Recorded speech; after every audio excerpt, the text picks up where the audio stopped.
Alors on va faire de la densité plus, densité moins, pas sur une couche alpha comme on a fait là, mais sur une photo, pour modeler la photo.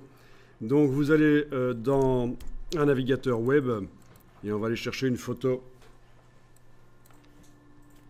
Donc éventuellement vous tapez Vintage Car, public domaine.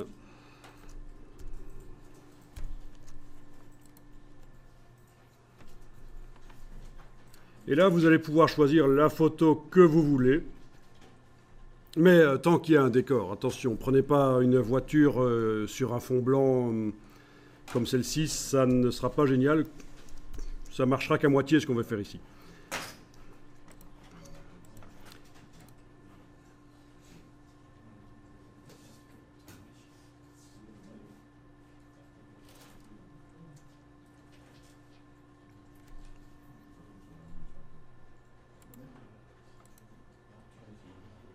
Voilà. Vous téléchargez une photo. Et puis, vous l'ouvrez dans Photoshop. Donc, petite parenthèse ici, en attendant que ça transfère sur le serveur, on va rapidement faire de la retouche de luminosité sur une photo.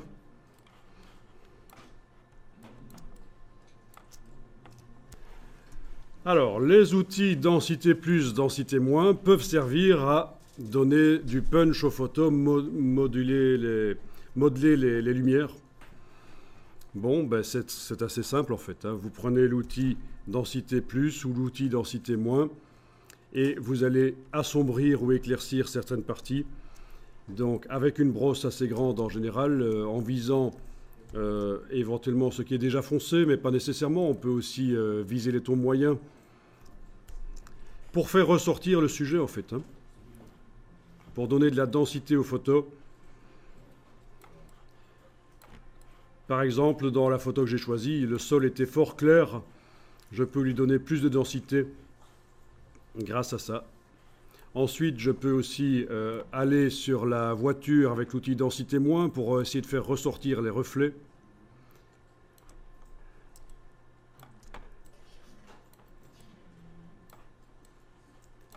Parce qu'elle est un peu dans l'ombre. Donner de la lumière sur les chromes. Enfin, vous voyez le principe.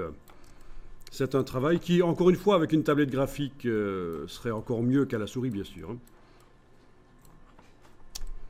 Donc si vous avez l'occasion de faire ça à la tablette graphique, c'est encore mieux.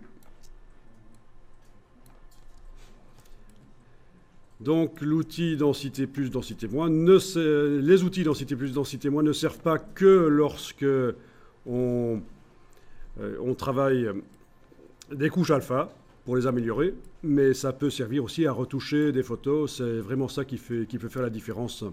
Ça peut être vraiment intéressant. Mais en fait, à l'origine, c'est d'ailleurs à ça qu'ils servent dans Photoshop. C'est pour travailler sur des photos noir et blanc aux couleurs et pas vraiment sur les couches alpha.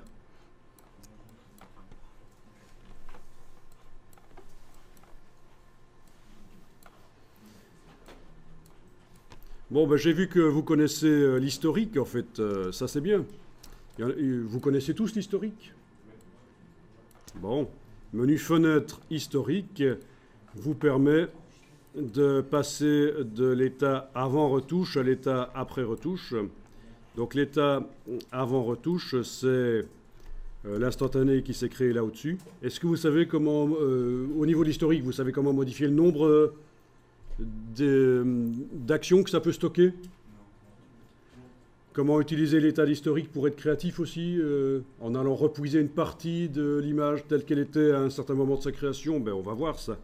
Enfin, en tout cas, ici, vous pouvez comparer l'avant et après retouche en cliquant sur l'instantané qui s'est créé à l'ouverture de l'image, puisque l'historique est réglé pour fonctionner comme ça. Menu de la palette historique, option d'historique, on a créé le premier instantané automatiquement. C'est d'office comme ça dans Photoshop. C'est pour ça qu'on a un instantané qui l'a créé dès qu'on ouvre une image. Et si vous passez à la dernière action, vous avez l'image retouchée. Ok. Ça, c'est de la retouche destructive. C'est pas mal, mais à notre époque, on fait autrement. On va faire de la densité plus, densité moins. on va faire ça différemment et c'est ce que je vais vous montrer ici. Il y en a qui connaissent peut-être? Bon, on va voir ça alors. On est d'accord, c'est du destructif. J'ai modifié les pixels qui sont là, sur le calque d'arrière-plan. Si j'ai trop insisté avec l'outil densité plus, c'est devenu complètement noir, les détails sont perdus. Les pixels qui faisaient le détail n'existent plus. Même chose pour les parties les plus claires, éventuellement. Donc, c'est pas l'idéal. On essaye de travailler en mode non destructif un maximum dans Photoshop maintenant. Ok. Je vais quand même enregistrer cette image-là sur le disque dur au format Photoshop. Et je vais aller chercher une autre image. C'est pas plus mal de le faire sur une autre image.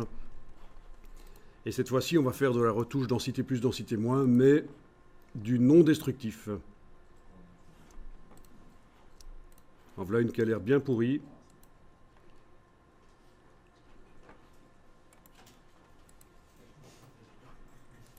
Au niveau du cadrage, c'est pas génial, donc elle est coupée. Je ne vais pas prendre celle-là.